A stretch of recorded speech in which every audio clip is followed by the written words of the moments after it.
Sometimes androgynous teens with large hair aren't enough. Sometimes you need more than just swords, materia, junctions, espers, quadratic keys, gate hacking, and the music of Chopin. Sometimes you just need fake explosions, rubber suit monsters, giant robots, stilted fight choreography, and moral absolutes. And you need a bunch of them all at once. Hero Senki is here to fill that hole in your life by bringing together heroes from decades past into an RPG. The RPG equivalent of that mix station you always have on the radio because you just might get to hear some Paul Simon interspersed with the schlock they churn out today. This is that mix station serving up the best of the 60s, 70s, and 80s, which I guess would actually qualify it as an oldie station. And now I'm gonna go cry in the corner for about 5 seconds.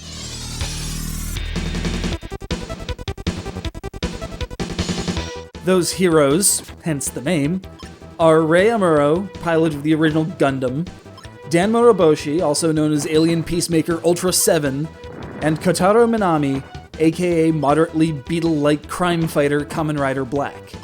It's old anime and vintage tokusatsu and a 16-bit JRPG, folks, and I know at least a few of you who are probably falling all over yourselves this very moment trying to find a copy. However, if the paragraph so far has been all Greek to you, we'll get your ears checked because it's actually Japanese. But here's the shtick. In a crossover-laden world, much like Konami YY World or the Super Robot series, these plucky protagonists just happen to be in the same time and place, where they're chosen to head a special forces squad called Zeus, tasked with, well, being super heroic and fighting terrorists and whatnot. They're given direction by a supercomputer named Haro 9000, which is 2 horrible puns stacked on top of each other. I hope they're proud.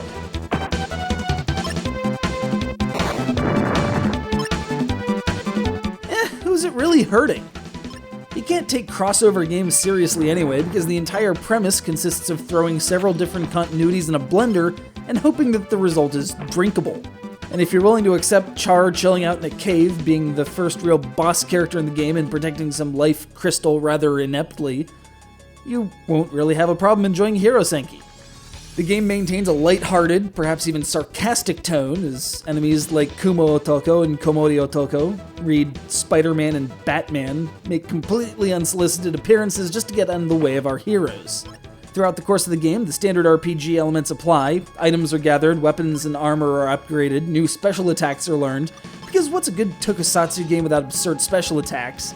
And an eclectic and nostalgic cast of characters fill the 4th party slot on a rotating basis.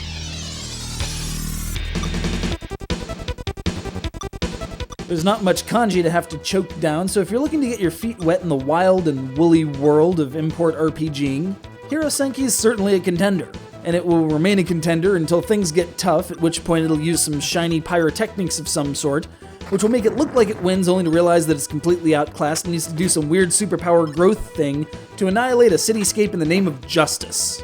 Because that's how these things go, or so I'm led to believe. Honestly, I'm still reeling from that oldies station line in the first paragraph. But such is the life of a classic gamer, roomer, game room. Roomed, classically.